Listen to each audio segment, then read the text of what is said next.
Yan po sila Engineer Peter, sila bossing na ito ay gigiba este pala stage, kundi ito ay hagdanan po, no? Kanan. Dito po yung galing. Dito po yung galing.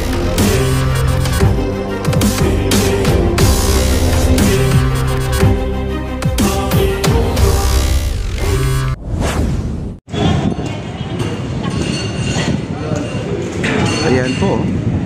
Pansinin nyo guys, nandito po tayo sa ilalim ng tulay ng Quezon Bridge. Ayan.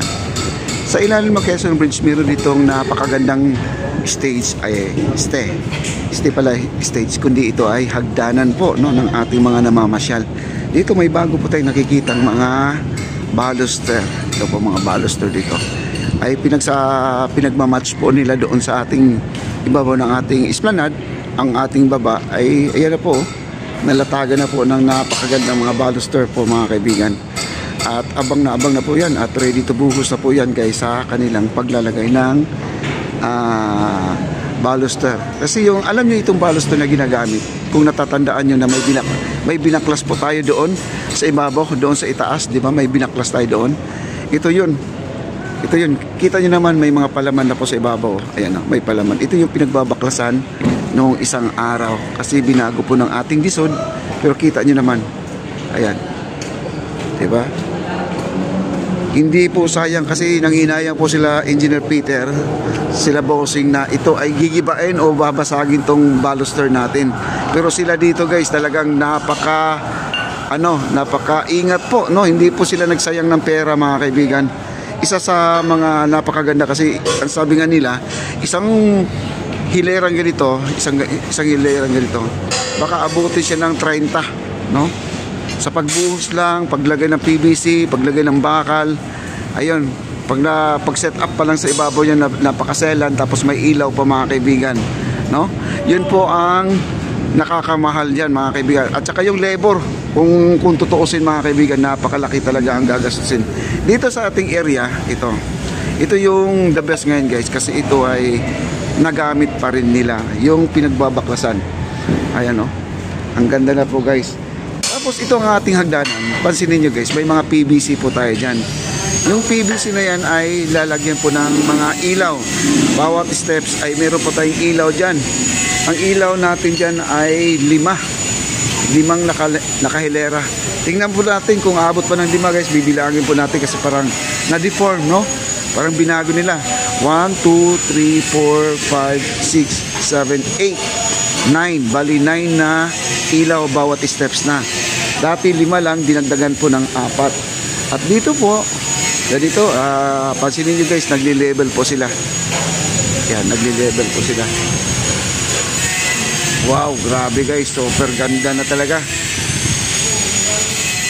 Galing, no? Kaya yun ang sinasabi ko sa inyo, meron po tayong mga upload na late upload na, hindi po luma yun. Oo, late lang na upload natin yan. Kasi dito kasi oras-oras may nagbabago. Ang bilis po talaga ang development ng ating trabaho dito sa ating esplanade. Kakaiba po ang ating 4CCDI mga kaibigan. Iba po silang gumawa. Ibang klase silang gumawa.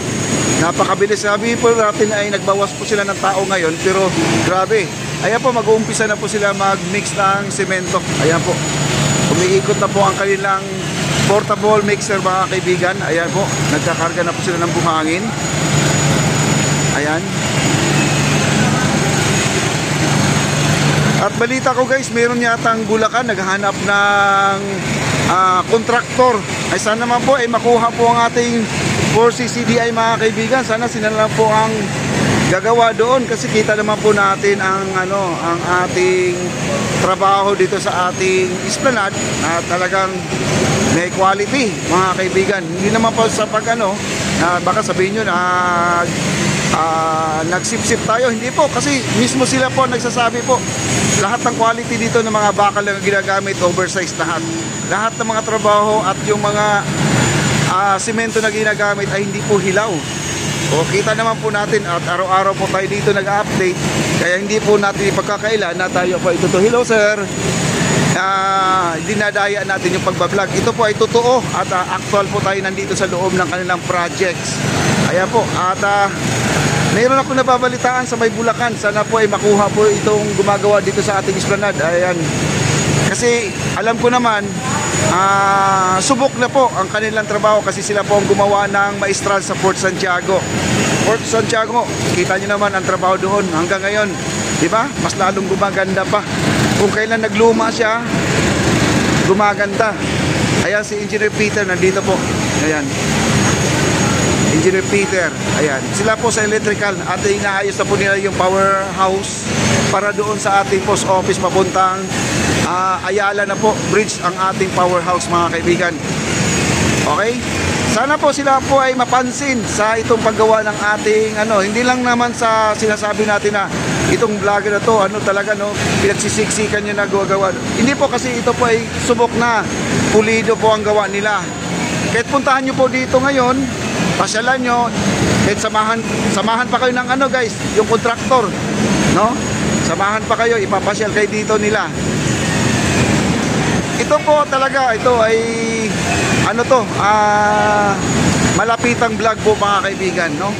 Tutok na tutok po tayo. Kahit yung mga bakal dyan, makikita po natin kung anong size yung mga bakal na ginagamit.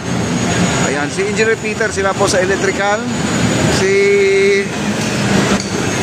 Engineer Rafi naman ay doon sa kabila, sa mga construction mga kaibigan. Ayan, napakaganda. Sa totoo lang guys, pwede na tayong umapak dito no? Grabe, ang ganda talaga. Ayun aapak na tayo. Ang kulit talaga ni Papa di. Ayan, pwede naman tayong umakbang na. Sa totoo lang guys, hindi tayo nakakaistorbo dito kasi ingat lang po tayo sa mga naapakan natin, mga wire, pako dyan para hindi po tayo mapako, no? At dito po, tuloy po ang kanilang pag-finishing. Ayan, gumagamit po sila ng mga scheme code. Scheme code. Ito po yung scheme code guys. Yan po ang ginagamit nila. Okay, dito po tayo.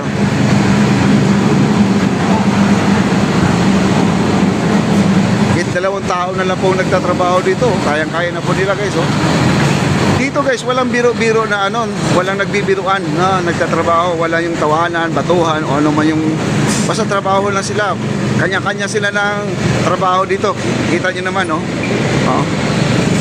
yan. Lahat sila gumagalaw. Ayan po, nandun pa, nagbabaluktot ng bakal. Ano pa, nagbe-welding pa, Doon naman, nagtatrabaho din doon, ayan, Ayan si Engineer Peter. Pinututukan po yung electrical po natin. Ayan. Wow. Dito naman, todo pahit po sila guys. Todo pahit. Ayan.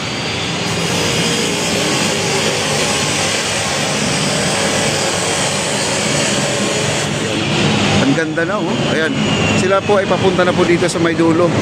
At napapansin nyo dito guys, yung baluster na may palaman na doon sa ginamit sa may hagdanan. Dito po yun galing.